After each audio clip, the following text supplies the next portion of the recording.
Halo semuanya, selamat datang di channel Lokasi Tutorial. Kali ini saya akan berbagi tutorial Android. Video yang akan saya bahas adalah cara mengubah ukuran huruf di HP Redmi 13C. Kita langsung saja ke tutorialnya. Jadi, cara mengubah ukuran teks di HP Redmi 13C. Oke teman-teman, sebelumnya bisa lihat terlebih dahulu. Di sini untuk ukuran huruf HP Redmi 13C saya terlihat kecil seperti ini. Jadi nanti saya akan mengubah ukuran huruf di HP Redmi ini akan saya besarkan. Nah, untuk cara mengubah ukuran hurufnya, di sini teman-teman kita langsung saja buka setelan. Selanjutnya, di bagian setelan ini, kita bisa geser saja ke bawah, kemudian kita pilih bagian tampilan.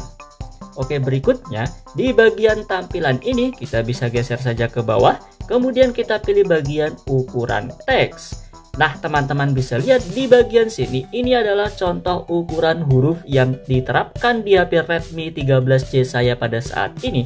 Dan di bagian bawahnya, disinilah letak tempat cara mengubah ukuran huruf di HP Redmi 13C-nya.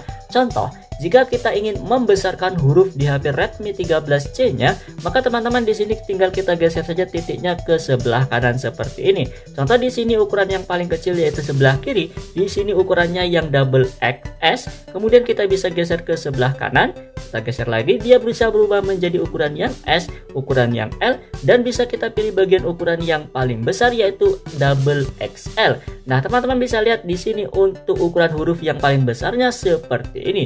Jadi teman-teman bisa pilih sesuai dengan keinginan untuk ukuran hurufnya. Contoh di sini saya pilih ukuran huruf yang L saja. Dan jika sudah, tinggal kita kembali saja. Kemudian tinggal kita tunggu. Nah, teman-teman bisa lihat sekarang untuk ukuran hurufnya sekarang sudah berubah.